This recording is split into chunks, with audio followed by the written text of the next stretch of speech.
जैसे हम बता रहे हैं कि अमेरिका ने जो अटैक किया है उसको पहले अमेरिका ने ही अनाउंस किया और साफ तौर से जो इसराइल है उन्होंने अमेरिका की मदद मांगी थी, क्योंकि इसराइल को मालूम है कि वो उनके पास वो जो है उसको नष्ट करने का प्रोग्राम नहीं है, यानी जो न्यूक्लियर प्रोग्राम है उसको नष्ट करने के बॉम्ब्स नहीं है, उसको नष्ट करने के बॉम्ब्स को कैरी करने के लिए वो एयरक्राफ्ट नहीं है। वो खाली अमेरिका के पास है जो उतना नीचे पेनिट्रेट कर पाएंगे, यानी जो अमेरिका के पास बॉम्ब्स हैं वो 61 मीटर तक नीचे मार कर देते हैं। और चूंकि ये न्यूक्लियर प्रोग्राम जो चलाया जा रहा था वो फोर्डो में चलाया जा रहा था, कूम का एरिया है ईरान में, तो ऐसा समझा जा रहा है कि उसी पे अटैक किया गया। अब ईरान का क्या रुख रहेगा, क्या इसराइल के खिलाफ जो है क्या रशिया सामने आएगा, चाइना सामने आएगा?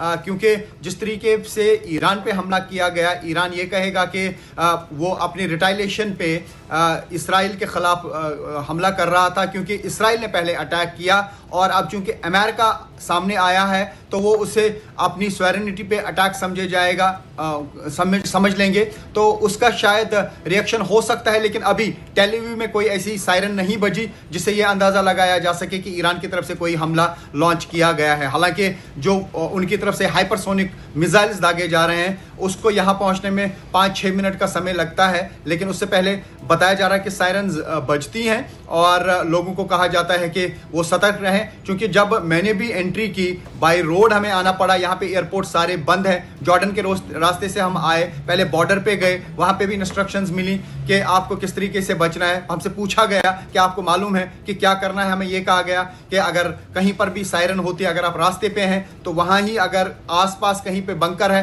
वहाँ फौरन जाइए, नहीं तो नीचे लेटिए और अपने हाथ जो हैं वो अपने सर के ऊपर रखिए, यानी नीचे सरफेस पे रहिए, ताकि अगर कोई हमला होता है तो इर्द गिर्द की बिल्डिंग्स का असर या स्प्लिंटर्स का असर इंसान पे ना आए। तो वो यहाँ पे समझाने की कोशिश की जाती है। और जब हम होटल में एंटर हुए सबसे पहले यही इंस्ट्रक्शंस दी गई, तो किस तरीके से अटैक से बचना है, क्या क्या करना है, किस तरीके से आपको बंकर में जाना है। तो ट्रंप चेतावनी दे रहा था ईरान को कि वो किस तरीके से वो अगर ईरान ने उनकी बात ना मानी, यूरेनियम इनरिचमेंट के जो प्रपोजल्स दिए हैं और बॉम्बिंग ऑफ इजराइल इत्यादि सारा मिला के कि आप अपनी एक्टिविटीज़ कर्टेल करिए, और उसने जो चेतावनी दी थी उसको पूरा कर दिया।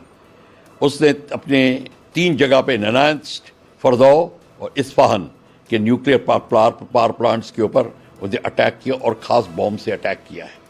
देखिए इसके पहलू हैं।